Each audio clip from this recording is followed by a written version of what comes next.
cidade de Cafarnaum, um ato de fé se destacou, preferindo no fogo morrer, mas seu mestre não abjurou. Joana de Cusa foi fiel, e mesmo nesse instante de dor, não permitiu que o martírio cruel abalasse a fé no seu Senhor. Joana de Ângeles, um anjo de luz, Joana de amor, amor de Jesus. Joana de Ângeles, um anjo de luz, Joana de amor, amor de Jesus. Joana que muitas vidas viveu, aqui na terra sempre em missão, fiel representante de Jesus, convicta na sua vocação.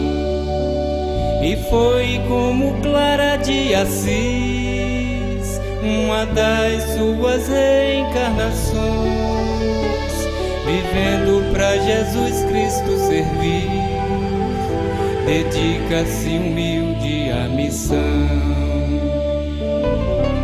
Joana de Ângeles, um anjo de luz, Joana de amor, amor de Jesus.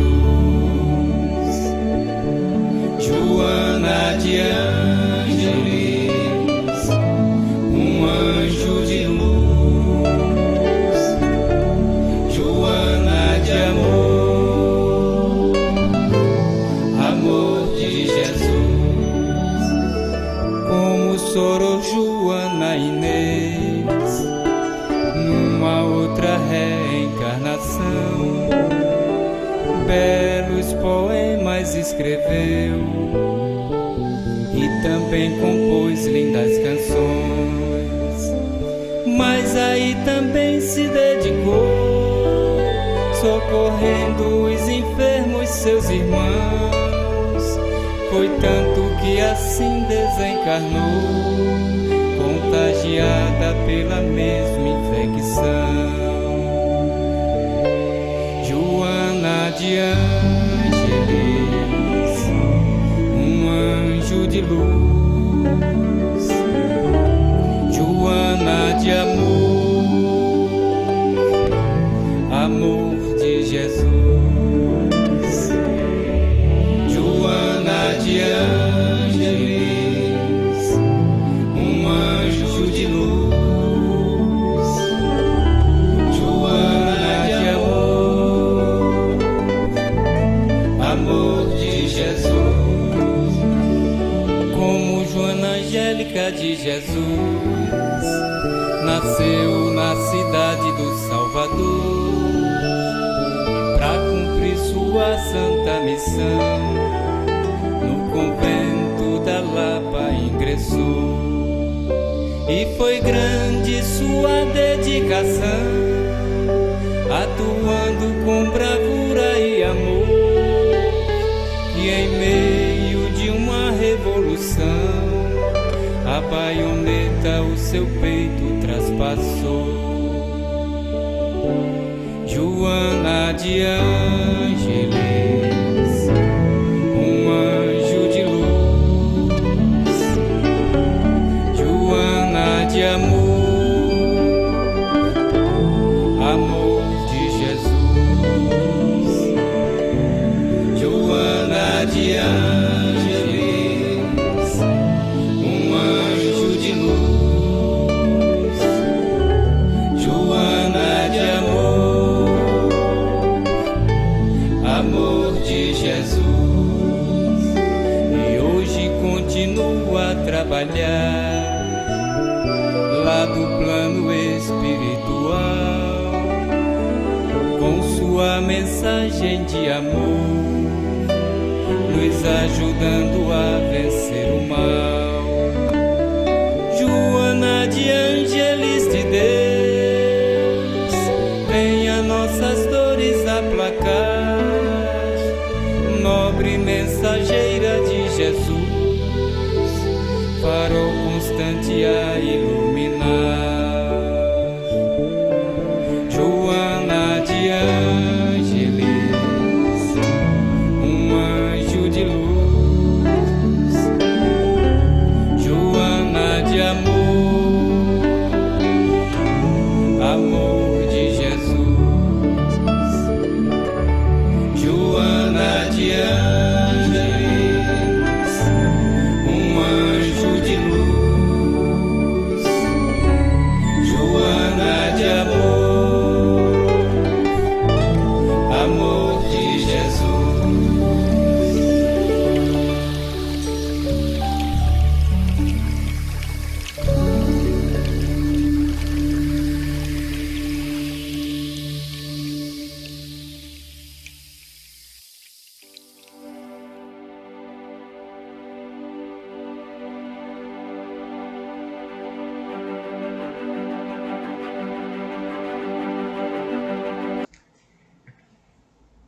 Olá, queridos amigos. Apesar da saudade física desses 3 meses de quarentena em função dos cuidados necessários ao isolamento social devido à pandemia, sinto-me imensamente feliz em poder estarmos nos conectando através dos veículos de comunicação. Que saudade do convívio físico, mas em breve estaremos juntos. Bom, o tema que a gente vem falar um pouco hoje tem a ver com uma palavra, um termo, um tema muito em moda, muito usual nos dias atuais. Gratidão. E o nosso olhar e o nosso pensar, a nossa reflexão, ela foi extraída de uma belíssima obra nos trazida por Joana de Ângeles, espírito e mentora, através do médium Divaldo Pereira Franco. O livro Psicologia da Gratidão. É um material não tão extenso, 240 páginas, porém vasto e muito concentrado, de informações, de aprendizados, de revelações interessantíssimas que ampliam nosso olhar, que auxilia ao desabrochar do nosso sentimento. Minha proposta é, diante desse momento em que nós estamos finalizando o mês de junho, o mês que comemoramos o 34º aniversário da Fraternidade Espírita Joana de Ângeles, FEJA, hoje dia 30 de junho de 2020, seria trazer um gostinho do tanto que esta obra tem para nos oferecer, nos ofertar, nos adicionar. Interessante que já de imediato, buscando o significado e a etimologia do nome próprio Joana, identifiquei que Joana é feminino de João. E a composição desse nome próprio é originada da junção de 2 termos. Yo, que é derivado de Yah, de Javé, de Deus, e Hana, que significa graça. Portanto, o significado de Joana, feminino de João, significa Deus gracioso, ou a graça de Deus, agraciada por Deus. E o tema que a gente vem falar tem tudo a ver com o próprio nome da autora, Joana, né? Gratidão a ti, Joana. Entre parênteses, o termo gratidão é originado dos termos em latim gratia ou gratus, que significa agradável, agraciado, portanto gracioso. Buscaremos ampliar essas nossas compreensões através dos conceitos dessa belíssima obra. Joana, logo no início da obra, nos traz um mito. E imediatamente me deparando com esse mito, eu me reportei à minha história passada, no ano de 1999, quando aluno do curso de administração da UFAL, nas primeiras aulas da cadeira de filosofia, a professora trazendo-nos os conceitos, ela apresentava sobre alguns mitos. E eu e meus amigos estudantes daquela época questionávamos, mas qual a utilidade de estudarmos mitos na nossa possível profissão como administradores? No passado mais recente, lembrei dos meus filhos adolescentes questionando um ao outro também da mesma forma, quando se deparavam em estudar para as provas de filosofia. E eles diziam, não sei para que quando a gente vai utilizar isso, né? Então, eu queria que a gente começasse a pensar sobre o que significa mito, né? Mito é uma lenda, uma narrativa, algo fantástico, simbólico, que não necessariamente seja realidade. Pode também ser alguém cuja também a existência não precisa ser real ou não pode ser comprovada, né? Então, alguma história ou alguém fantasioso, simbólico, né?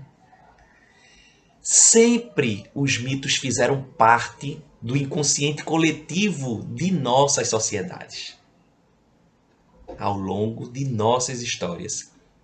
Os mitos, apesar de não serem comprovados como realidade, sempre buscam contribuir com explicações lógicas sobre as complexidades dos fenômenos de nossa existência, das nossas vidas.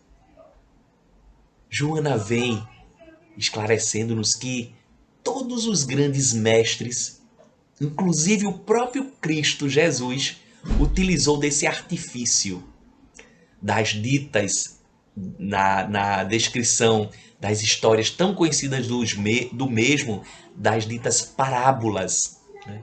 Das histórias contadas por ele, que buscava sempre trazer utilidade de aprendizado, apesar de não necessariamente serem comprovadas como fatos ocorridos necessariamente.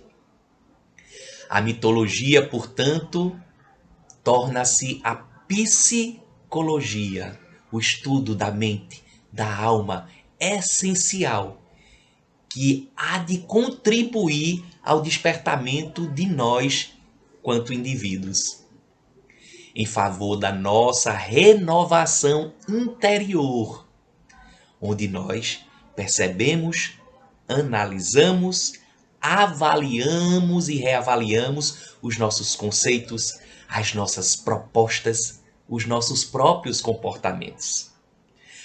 O mito que Joana nos traz através de Valdo é o mito de Perseu, né? Esse mito grego.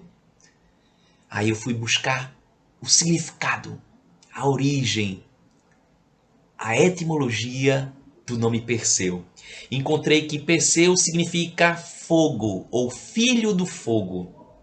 E esse mito conta-nos ensinamentos úteis sobre a coragem, a força, as lutas, que são fatos ocorrentes muito próprio, inclusive nos dias atuais que nós estamos vivenciando. O primeiro personagem que aparece no mito de Perseu é o rei Acrísio. Aí eu fui buscar a origem e o significado de Acrísio, né? Que era o rei de Argos, daquele reino Argos. Acrísio significa aquele que não discerne. No início do mito, em diálogo, o rei Acrísio e o seu oráculo, ele recebe a informação que o seu neto seria o causador do seu assassinato. Então, diante daquela afirmativa, apesar do seu grande amor pela sua filha Danae, que significa água, também significa vida e também aquela que julga, né? Filha daquele que não discerne, o Acrísio. Ele decide aprisionar sua filha amada Danae num calabouço, né? Por se sentir ameaçado diante da afirmação do oráculo, que o seu neto, que viria a surgir, seria a causa da sua morte, do seu assassinato. Zeus surge no mito. Zeus, que é o deus dos deuses, e passa a desejar a Danae, a vida, né? A água. Então, ele se transforma em chuva de ouro e consegue adentrar na prisão onde Danae estava aprisionada pelas grades da prisão, transformando-se em chuva de ouro. Aquela relação entre Zeus e Danae acaba originando a gestação de Perseu. Então, o personagem principal, né, desse mito, dessa história. Danae chega a conceber Perseu, né, o fogo, a transformação, a luz, né? Porém, o rei Acrísio, temeroso agora com a chegada do seu neto, relembrando a ameaça dita pelo oráculo, decide aprisionar sua filha amada Danae e o seu neto Perseu numa caixa de madeira e, sem coragem provavelmente de matar aquela que é fruto do seu amor, por ser sua filha legítima, ele decide lançá-los à sorte. A morte provocada como se estivesse lavando as suas mãos numa caixa aprisionado em mar alto. Continua o mito dizendo que Zeus então sopra ventos brandos que acabam levando de uma forma improvável aquela caixa com Danae e Perseu, que acabam chegando numa ilha. Conseguem sair daquela caixa e vão se desenvolvendo uma nova relação com aquele rei agora daquela ilha, que passa a perseguir a Danae e o seu filho Perseu. Perseu vai crescendo, vai ficando um jovem com muita coragem, muito destemido, muito bravo, e ele questiona aquele rei daquela ilha o que ele gostaria, o que ele precisaria para que ele e sua mãe fossem libertos daquela perseguição. E o rei daquela ilha pede a Perseu que, em troca da liberdade de não mais os perseguir, ele trouxesse a cabeça da temida Medusa. Medusa, que era uma das górgonas. Górgonas, que significa medo, pavor, temor. A Medusa que era temida por todos, pois o simples fato de se aproximar da Medusa e olhar para ela, para a sua face, aquele que olhasse para a mesma seria transformado automaticamente em pedra, né?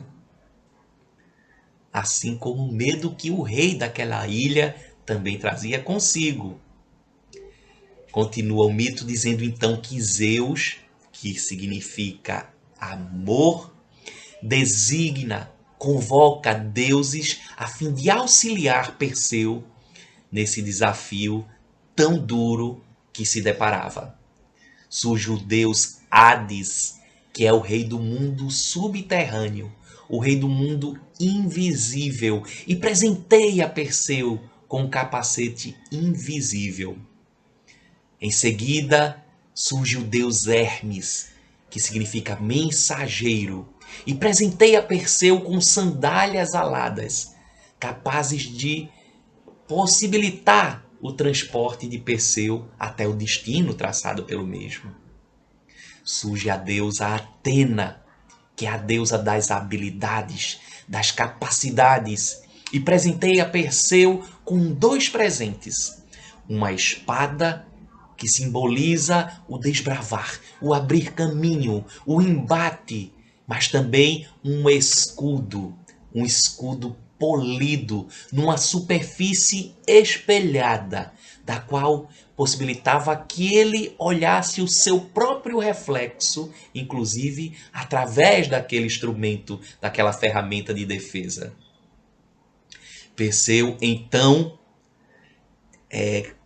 agora com esses instrumentos, essas ferramentas, né, auxiliados pelos deuses, ele chega a se aproximar da Medusa com o capacete invisível, as sandálias aladas, a espada, o escudo. E ao se aproximar, ele tem a ideia e a estratégia de não olhar diretamente para a Medusa. Olhando a si próprio pelo escudo, ele vai buscando a posição da onde aquela pavorosa e tão temerosa Medusa estava, até se aproximar e provocar o golpe de espada que foi capaz de decepar a cabeça da Medusa. Sentindo-se muito feliz, triunfante pela vitória daquele desafio tão improvável, quase, digamos, impossível, ele coloca a cabeça da Medusa no saco e sai daquele ambiente. Ao sair de lá, se depara num rochedo com uma jovem acorrentada à beira do mar, naquele rochedo. Se aproxima, encontra e conhece aquela jovem chamada Andrômeda, que significa o pensar do homem. Ele de imediato apaixona-se por Andrômeda. E ele pergunta a Andrômeda o que ela estava ali a fazer, quem teria aprisionado ela ali. E ela diz que Poseidon, o rei dos mares, a simbologia da água novamente, o rei da vida, teria aprisionado o pensar do homem naquela situação, a fim de ser devorada pelo monstro marinho que viria a atacar-lhe. Quando ocorria aquele diálogo, Perseu, apaixonado por Andrômeda, o fogo, a luz, apaixonado pelo pensar do homem, se depara com a chegada do monstro que viria devorar Andrômeda. Então ele retira a cabeça da Medusa e direciona a face da Medusa ao monstro, que imediatamente se transforma em pedra. Novamente, o embate, o desafio, a dificuldade e o medo, o pavor que viria a devorar aqueles personagens sendo transformado em pedra. Perseu, Andrômeda e Danae se unem naquele mito. E conta-se a história que passa a enfrentar e a transformar em pedra cada um dos seus desafios, dos seus inimigos, assim contado. Triunfante de todos os embates, Perseu retorna a Atena e oferece-lhe a cabeça da Medusa como retribuição pelas capacidades e habilidades, através do auxílio que os deuses e Atena possibilitaram ao mesmo. Atena retribui em contrapartida, esculpindo no escudo de Perseu o símbolo e a imagem como um título da conquista de Atena, agora no escudo da defesa de Perseu. Perseu retira-se feliz com Andrômeda e agradece aos deuses. A palavra agradecer, né, que simboliza gratidão, surge pela primeira vez então no mito. Os jogos atléticos, tempos depois, estão a ocorrer e Perseu era um dos atletas que disputavam uma prova muito difícil de arremesso de disco. O mito conta que Perseu arremessa o disco com tanta força, os ventos auxiliam o lançamento daquele disco, levando a ultrapassar o campo, o espaço de disputa que estava em prova. E acaba por atingir um idoso que estava passando ali, naquele local. Atingindo o idoso, acaba por matar o idoso. Acrísio era aquele idoso que estava a passar. O seu próprio avô. E aqui se confirma a previsão do oráculo como no início do mito foi contado. Perseu se torna herdeiro do reino de Argos, mas não se sentindo confortável à vontade diante daquele drama, não sendo ambicioso, ele sugere e solicita a um rei de outro reinado nas proximidades que eles trocassem de posição.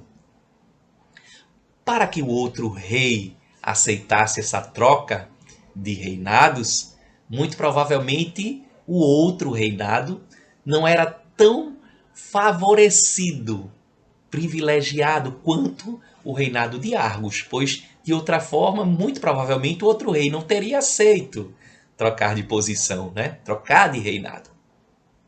Mas ainda assim, diante daquele reinado que agora passa a ser o seu, né, o de Perseu, ele desenvolve pela sua capacidade, sua condição de desenvolvimento, de habilidade, ele consegue fundar, elaborar e construir a dita tão famosa cidade de Micenas, que significa cidade brilhante, cidade iluminada, cidade luz. Perseu, passo a passo, passa a destruir as trevas. Zeus esteve o tempo inteiro protegendo a mulher, a sua amada, a vida, a água, aquela que julga. Assim como também esteve o tempo inteiro protegendo seu filho Perseu. Da mesma forma como acontece com cada um de nós, independente dos desafios que nos são chegados. Perseu vai libertando-se e auxiliando na libertação de todas aquelas dificuldades dos personagens envolvidos, né? A surpresa ao final desse mito é que percebemos que cada um dos personagens, pelas suas características, representam um pouco ou bastante do que cada um de nós trazemos conosco, né? O rei Acrísio, a vaidade, o apego, o egoísmo, o orgulho. Danae, a sua filha, a possibilidade da vida física. Perseu, a transformação, a luz, o fogo, o conhecimento, a claridade. Andrômeda, a capacidade de raciocínio da espécie humana. Os deuses que vão surgindo na história. Os monstros, os medos, os temores paralisantes que por vezes nos assolam, assim como nos tempos que estamos, né, vivenciando. Cada um de nós sentimos, percebemos e vivenciamos de forma cada um diferente. Cada um desses personagens representam arquétipos do todo. não é? Modelos, tipos do todo, que também está incutido, inserido e faz parte de nós.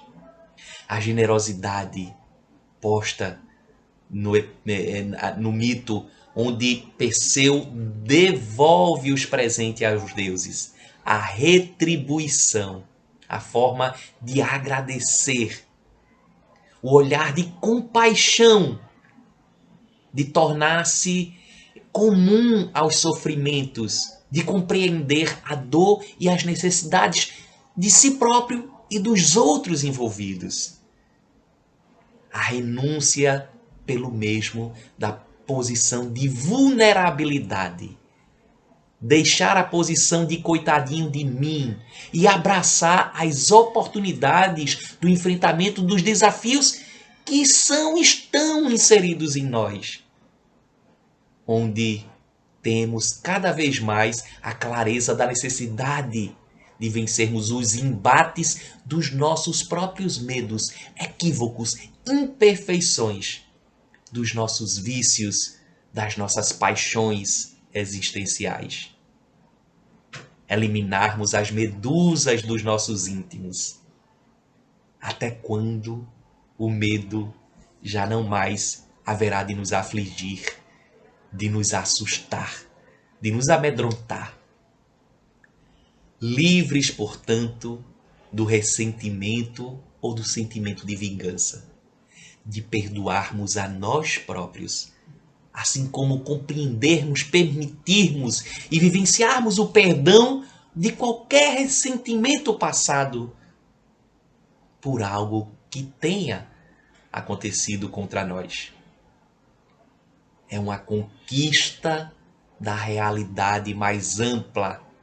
A gratidão acaba desempenhando e contribuindo na aquisição de nossa saúde integral. O olhar sobre o materialismo e sobre o espiritualismo. A compreensão da utilidade de vivenciarmos a vida física, mas a compreensão do olhar mais amplo de entendermos que somos espírito, imortais e imateriais, que vivenciamos a vestimenta da carne muito bem elaborada, planejada e desenrolada para que possamos aprender a melhor conhecer, entender, compreender e sentir através das relações experimentadas e das situações que estamos envolvidos passo a passo. Trata-se de um empreendimento de autoconquista. E vamos lembrando do Cristo, quando nos afirmou que não veio para os sãos, mas que veio para que passássemos a ter a condição de percebermos e adentrarmos na aquisição da vida em abundância. É um crescimento emocional que nos liberta de espíritos que somos da sombra, da ausência de luz que ainda possa estar contida conosco. Joana traz-nos palavras de Carl Gustav Jung, quando ele ensina-nos que cada um de nós trazemos conosco um centro inferior da consciência, denominada ego, onde no ego estão contidos os nossos pensamentos, as nossas ideias, os nossos sentimentos, as nossas lembranças, as nossas percepções sensoriais do nosso corpo e da nossa existência.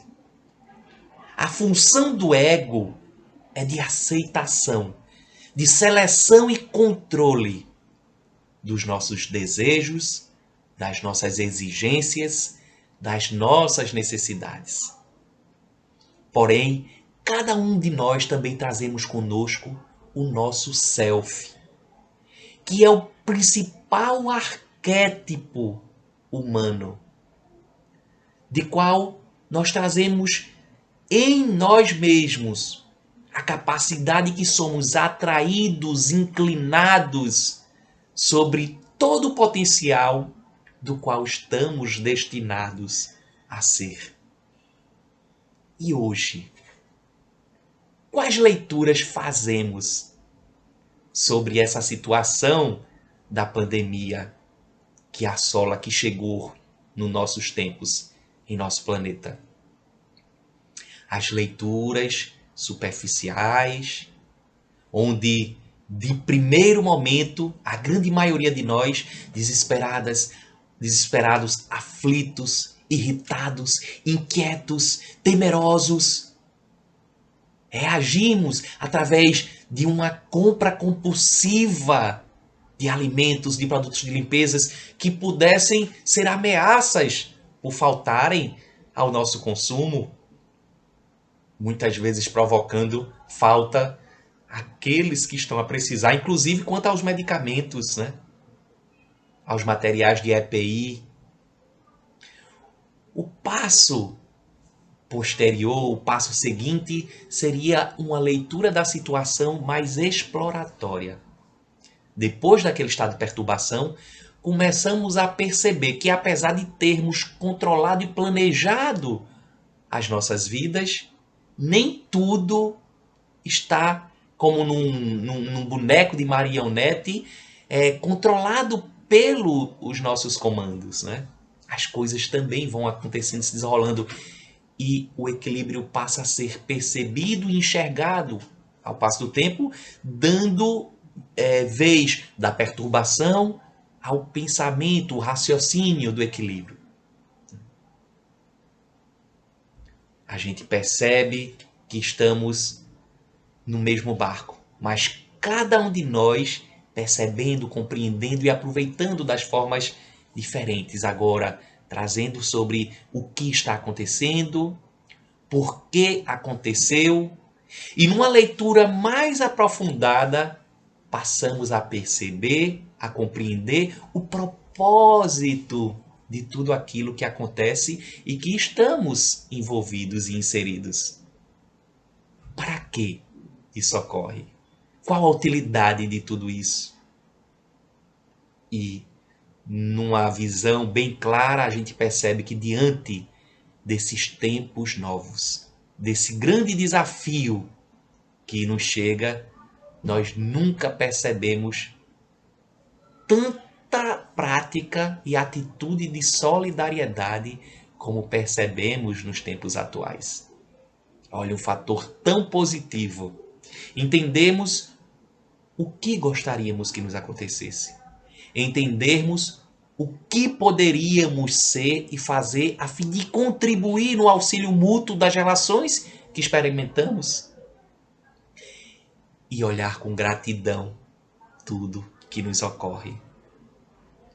A psicologia da gratidão, esclarece-nos Joana, deve ser vivenciada em todos os momentos das nossas existências, da nossa existência, né? Aí eu lembrei de um pensamento do Ricardo Santos, né? Um dos nossos dirigentes da FEJA do Lação Domingos, uma pessoa que encabeça com tanto afinco, com tanto amor, a tarefa e o envolvimento das casas, entre outros, né, que compõem esse pelotão de frente dos trabalhos da FEJA e do Lação Domingos.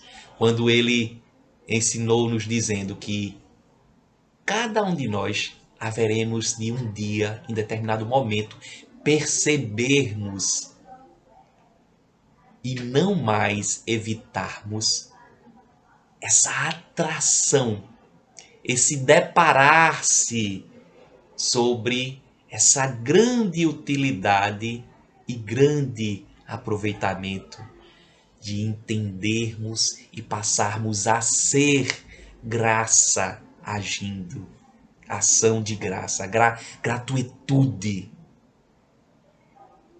como se nós vivenciássemos agora não mais somente a atividade de oração, mas como se a nossa própria vida passasse a ser uma oração agindo e atuando em todos os momentos, como os ditos iluminados, representados por algumas figuras, algumas personalidades, nos traz como exemplo, nos faz de exemplo.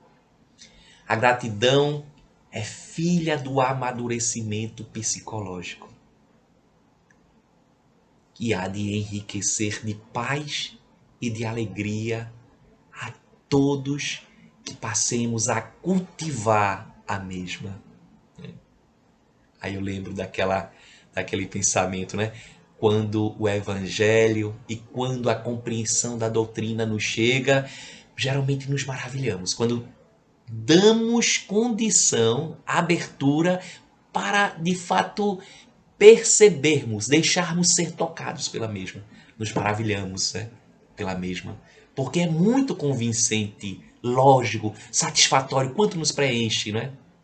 O segundo passo, começamos a avaliar agora o que fazermos diante das informações que nos são chegadas e que nos tocam.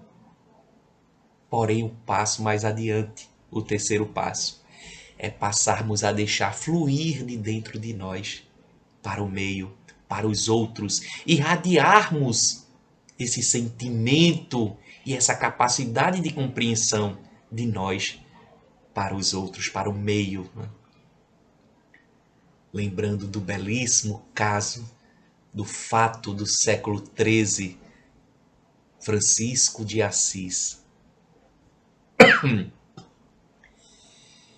que nos mostra, no seu exemplo, um grande salto de transformação, assim como a própria Clara de Assis, uma das seguidoras, continuadoras daquele sentimento, daquele projeto abraçado pelo mesmo, né? Abdicar de projetos que estavam prontos diante do olhar físico da humanidade para deixar-se perceber e envolver-se num processo muito além. Viver a gratidão a cada instante, a tudo e a todos. A psicologia da gratidão, ela nos chega a todo instante, a todo momento. Estava conversando com minha esposa nesses dias e percebi uns fiozinhos de cabelo em sua cabeleira vasta, diferente da minha. E comentei com ela: eita, que fofinha! Tem uns fiozinhos brancos aqui que antes eu não percebia. Aí ela deu um riso para mim, meio sem graça, e disse: pelo jeito parece que esse ano vai ser um ano meio que zerado, como se fosse um ano nulo. Ela comentava porque ela estava sentindo falta, né, do salão de beleza para ir lá dar o trato, né, na sua cabeleira. E a minha resposta de imediato, pego de surpresa, foi: ou seria o contrário, Jaque? Não seria diante dessa grande intensidade que esse ano se faz a todos nós, não seria uma prática para que esse ano tivesse valendo por 2, por 3, por 10 anos, dada a intensidade que estamos vivenciando? A gratidão há de ser entendida como não apenas um fato, um ato, mas um conjunto do mesmo. Não somente sermos gentis, não somente sermos leve, não somente sermos caridosos, não somente estarmos orando, não somente estarmos buscando e conectado fatos ou atos isolados, mas o conjunto na compreensão de tudo isso que é envolvido. Percebemos de fatos e perceberemos até quando forem necessários para cada um de nós. Por necessidade de burilamento ou por necessidade de agirmos como missionários. Os vários e tantos problemas que nos chegam. Mas quantas oportunidades chegam juntos com os problemas. Bem mais oportunidades Nesses tempos atuais, por exemplo, enche-nos os olhos de lágrimas e de brilho percebermos a dificuldade que essa onda devastadora que assola a saúde e essa outra onda devastadora que acaba danificando, prejudicando a economia. Desde o início, as duas tsunamis chegadas, né? Mas quanto de oportunidades temos para reconstruir tudo isso? Percebermos o que está bom e o que não está bom. O que está bom, potencializarmos os mesmos, entender que é possível mudar e fazer diferente e melhor. E o que não está bom, passar a ser como condição e oportunidade para que possamos aplicar esse nosso desenvolvimento e aperfeiçoamento. Deixarmos a posição e a postura de reclamar, de sermos ingratos, pois de fato temos bem mais motivos para sermos gratos. Olhemos com olhos mais adiante, mais ao alto. As pessoas que nos chegam, as situações que são ocorrentes em nós, olharmos com um olhar de espiritualidade. Passarmos a deixar naturalmente fluir de nós esse sentimento de gratidão para com os outros, para com as situações, para com Deus Pai. É um treinamento, um exercício que deve ser permanente, onde treinaremos o nosso cérebro, a nossa capacidade de pensamento, de raciocínio, que é atributo do nosso espírito, independente da vestimenta do corpo físico. Joana de Ângeles vai concluindo, dizendo que é um estado de espírito.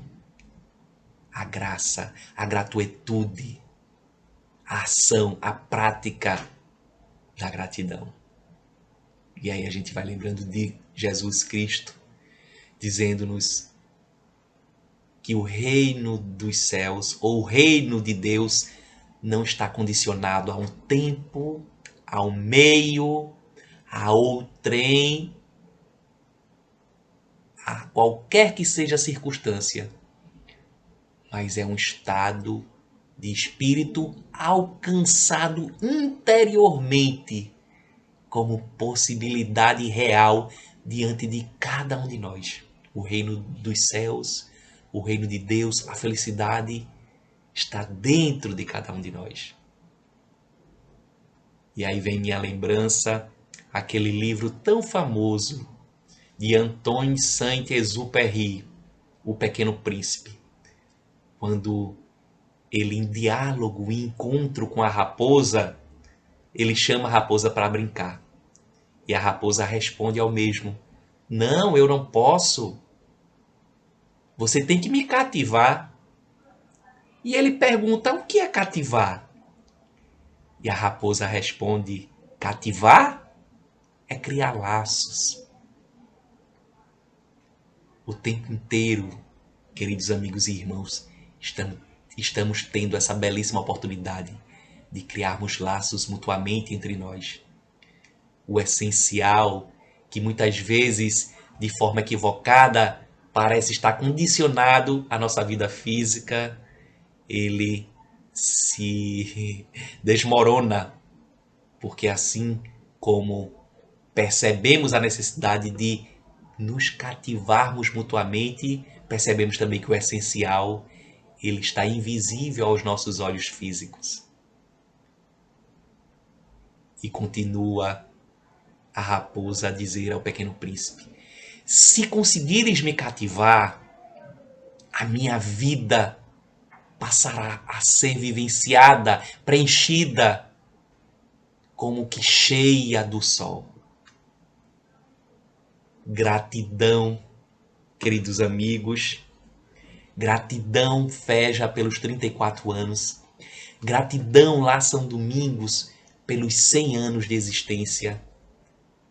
Quantos momentos, quantos estudos, quantas atividades de evangelização, no trabalho de assistência às nutrizes, quanta relação, experiência desse lar que abraça e recebe a filha, a Fraternidade Espírita Joana, que passa a contribuir ativamente e a deixar-se envolver nesse laço fraterno do qual todos nós estamos inseridos.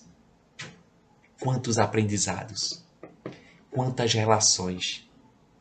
Nossa gratidão, Feja, nossa gratidão, Rádio Deus Conosco, nossa gratidão, Joana e Divaldo, nossa gratidão hoje também na comemoração de 18 anos do desencarne de Chico Xavier, aquele que nos mostrou a possibilidade de sermos e agirmos como um anjo de humildade, de bondade, de ternura, de gratidão na nossa vida física. Gratidão Kardec e a revelação espírita. Gratidão Mestre Jesus, Mestre do amor, guia e modelo de todos nós. Gratidão, Deus Pai, pela existência de todos nós, teus filhos e criaturas. Parabéns, minha eterna gratidão a todos que fazemos parte da Feja.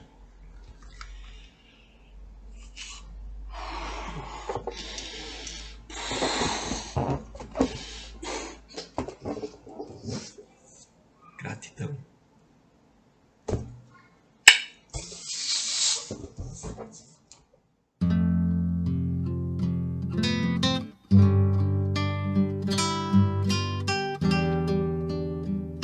O refrigério que descia da montanha em forma de zéfiro suavizante fez-me abrir os olhos em gesto de espontânea gratidão ao Senhor. A vida que eu percebia cintilando em toda a esteira verdejante do campo fez-me sentir, nas profundezas da alma, o doce fragor da alegria que não morre. Ah, se o sol não iluminasse, derramando inestimáveis bênçãos que aquecem e alimentam. E se a lua não trouxesse tanta poesia às noites de minhas esperanças. E se o mar não fosse tão rico, ostentando a fluência de suas águas azulíneas na vastidão dos espaços. Se o verde das campinas não oferecesse reconforto e refazimento aos meus olhos crestados pelas desilusões. E se a música que as aves sabem executar não ressoasse em meu ser com a mensagem de vida e alegria. Se eu não encontrasse na candura da flor alívio e esperança para as amarguras do mundo. E se o sorriso da criança não me falasse de um futuro melhor, referto de entendimento e concórdia.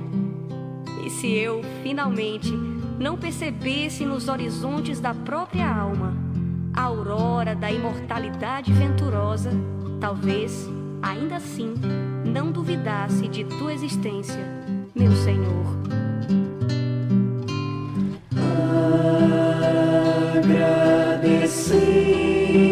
Agradecemos, Senhor,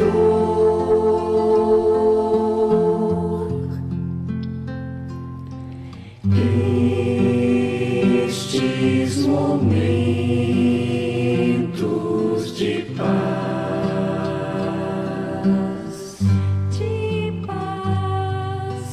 nós te sentimos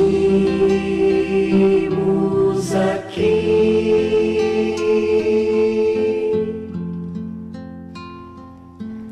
Em vibrações fraternais,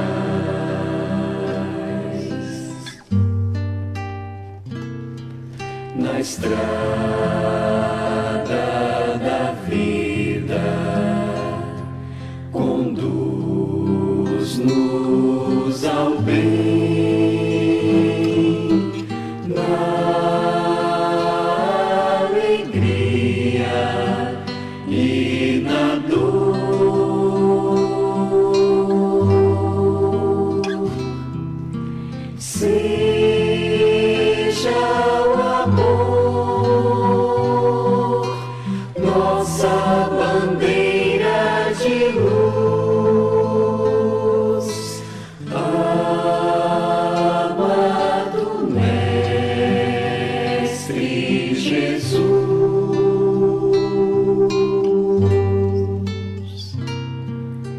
Seja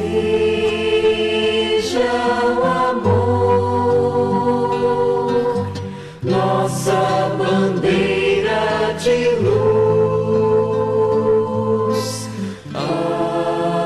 amado Mestre Jesus.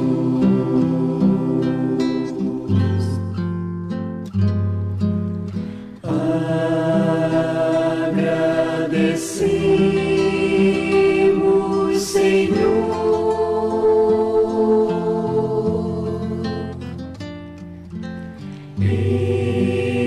estes momentos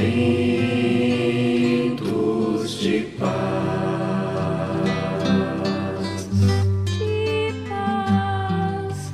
Nós te sentimos aqui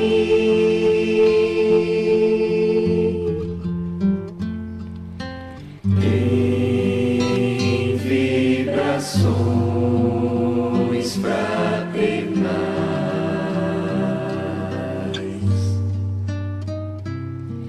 na estrada da vida. Conduz-nos ao bem, na alegria e na dor.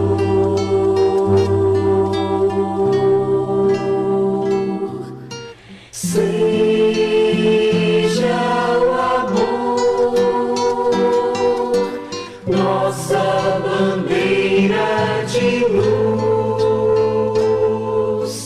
amado Mestre Jesus.